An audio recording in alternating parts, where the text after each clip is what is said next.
আসসালামু আলাইকুম প্রিয় দর্শক, আপনাদের সবাইকে সাদর আমন্ত্রণ জানাচ্ছি বাংলা ভিউ সারাদিনের খবর অনুষ্ঠানে। আপনাদের সাথে আছে আমি হাসান মাহমুদ শামীম।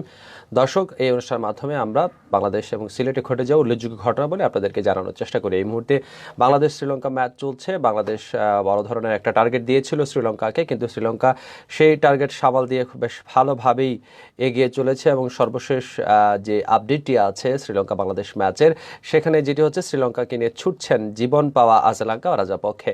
কিছুক্ষণ আগেই একটি জীবন পেয়েছে, অর্থাৎ ক্যাচ মিস হয়েছে আসালাঙ্কার এবং রাজাপক্ষে, দুজনই ক্যাচ মিস করেছে বাংলাদেশ, এবং যে কারণে ক্যাচ মিস তো ম্যাচ মিস এরকমই একটা অবস্থায় দাঁড়িয়েছে। 17তম ওভারে এসেছেন সাকিব, 4 রান বাঁচিয়েছেন নাইম, তবে পঞ্চম বলে ঠিকই 6 মেরে দিয়েছেন আসালাঙ্কা। শ্রীলঙ্কার জয় এখন সময়ের অপেক্ষা।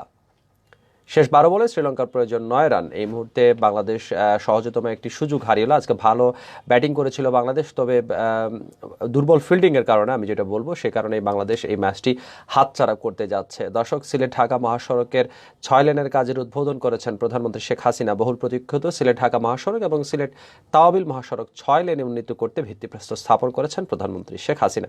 আজ রোববার সকালে গণভবন থেকে ভার্চুয়াল মাধ্যমে এই উদ্বোধন করেন তিনি। একই সময়ে পটুয়াখালীর দুমকির লেবুখালীতে পায়রা নদীর উপর নির্মিত দক্ষিণাঞ্চলের মানুষের বহুল আকাঙ্ক্ষিত পায়রা সেতুর উদ্বোধনও করেছেন প্রধানমন্ত্রী শেখ হাসিনা। এরই দীর্ঘদিনের দাবি ছিল সিলেটবাসীর। সিলেট টু ঢাকার যে সড়কটি আছে সেটি এখনো পর্যন্ত একমুখী সড়ক, এবং এই সড়কটিতে যে পরিমাণ দুর্ঘটনা ঘটছে, প্রতিদিনই দুর্ঘটনার খবর আমরা আপনাদেরকে জানাই এবং নিজেরাও জেনে থাকি, যে এটি খুবই খারাপ লাগে। এটি যদি অন্তত পক্ষে 6 লেন করার আগে অন্তত পক্ষে এটাকে যদি ডাবল লেনে উন্নীত করা হতো, এতদিনে হয়তো এত দুর্ঘটনা আমাদের দেখতে হতো না। তবে এই রাস্তাটি 6 লেনে উন্নীত হবে এবং একদিন সেই স্বপ্ন সত্যি হবে, সেটা আমরা আশা করি। দর্শক, একটা বিশেষ রিপোর্ট করেছে সিলেট 2024। তারা লিখেছে, শ্রমিকের মজুরি সবচেয়ে কম সিলেটে। মহামারী করোনার ধাক্কা সামলে অর্থনীতির ঘুরে দাঁড়ানোর ইতিবাচক প্রভাব পড়েছে দিনমজুর এবং শ্রমিকের মজুরিতে। গত 3 মাস ধরেই বাড়ছে অর্থনীতির গুরুত্বপূর্ণ সূচক মজুরি। তবে অবিশ্বাস্য তথ্য হচ্ছে, রংপুরে মজুরি বেড়েছে সবচেয়ে বেশি আর সিলেটে সবচেয়ে কম।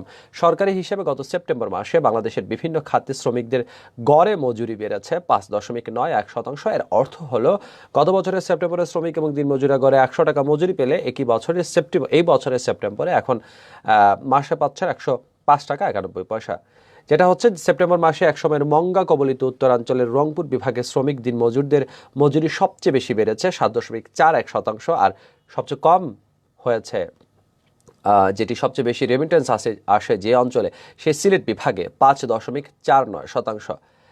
গত কয়েক মাস ধরেই রংপুর অঞ্চলের শ্রমিক এবং দিনমজুর অন্য বিভাগের শ্রমিক ও দিনমজুরের চেয়ে বেশি বেতন পাচ্ছেন। এই তথ্য তবে অর্থনীতির গবেষণা south Asian network on economic মডেলিংয়ের নির্বাহী পরিচালক সেলিম রায়হান পরিসংখ্যান ব্যুরোর এই তথ্য নিয়ে প্রশ্ন তুলেছেন। তিনি বলেছেন, এই তথ্য কোনোভাবেই গ্রহণযোগ্য নয়, কেউ বিশ্বাস করবে না। ঢাকার চেয়ে রংপুরের শ্রমিক দিনমজুররা বেশি মজুরি পান, এটা কিভাবে সম্ভব?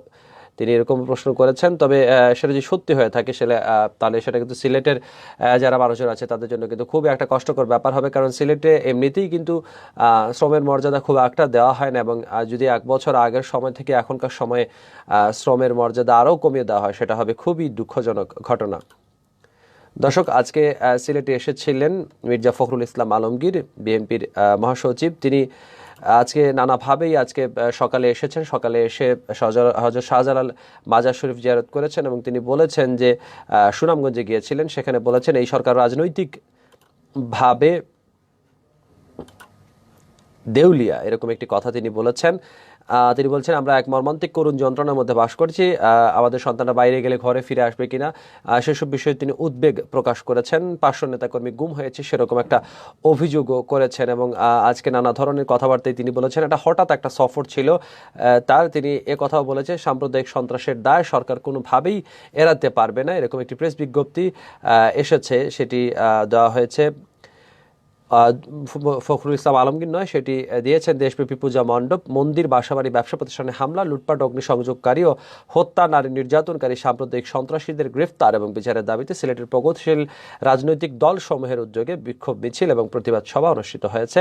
আজকে বিকেল 4টায় সিটি পয়েন্ট থেকে মিছিল শুরু হয়ে গুরুত্বপূর্ণ সড়ক প্রদক্ষিণ করে আজকে শহীদ মিনারে গিয়ে সমাবেশ মিলিত হয় এবং তারা বলছেন যে সাম্প্রদায়িক সন্ত্রাসের দায় সরকার কোনোভাবেই এড়াতে পারবে না। দর্শক, আমরা আপনাদেরকে জানানোর চেষ্টা করছিলাম সিলেট সহ পুরো বাংলাদেশের সর্বশেষ যে আপডেট ছিল সেই আপডেটের গুরুত্বপূর্ণ অংশগুলো আমরা এভাবে আপনাদের সাথে আবারও আগামীকাল সংযুক্ত হব, জানানোর চেষ্টা করব সর্বশেষ অবস্থা। সে পর্যন্ত সবাই ভালো থাকুন, সুস্থ থাকুন, বাংলাভিউর সাথে থাকুন। খোদা হাফেজ।